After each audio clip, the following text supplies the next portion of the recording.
নমস্কার, ইটান লাভের একটি নতুন ব্লগে আপনাদের সবাইকে স্বাগত। সেদিন বাজারে গিয়ে বেশ বড় বড় ইলিশ মাছ পেলাম। বললো বাংলাদেশের ইলিশ। আমি এনেছিলাম একটা 1.5 কিলো ওজনের ইলিশ। তাতে কিন্তু একটু ডিম ছিল না, ভালো হয়েছিল বেশ মাছটা। আমার বরাবর চিরাচরিত যেরকম রান্না হয়, ইলিশের পাতলা ঝোল নয় সর্ষে বাটা আর নয় ভাজা, এগুলো ছাড়া খুব একটা ভালোবাসে না। আমার আবার ফিউশন রান্না ভালো লাগে। আরে খাবারই তো এক এক রকমভাবে নয় করে খেলামই।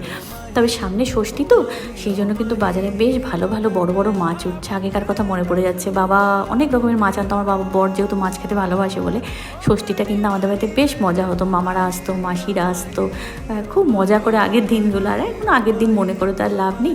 তো আপনাদের যাদের যাদের বাড়িতে ষষ্ঠী হবে তারাও নিশ্চয়ই খুব মজা করে কাটাবেন। আর সত্যি সত্যি মজা করে কাটানোই উচিত সবার দিনটা। তবে হ্যাঁ, আমাকে কিন্তু মাছটা ঠকায়নি, বেশ ভালোই খেতে হয়েছিল কিন্তু মাছটা। আমি এমনি সর্ষে বাটা দিয়ে করেছিলাম, ভালো হয়েছিল বেশ খেতে মাছটা। আর যদি আমার এই রান্নাটা বা আমার চ্যানেলটাকে ভালো লাগে তবে অবশ্যই কিন্তু একটা লাইক আর কমেন্ট করে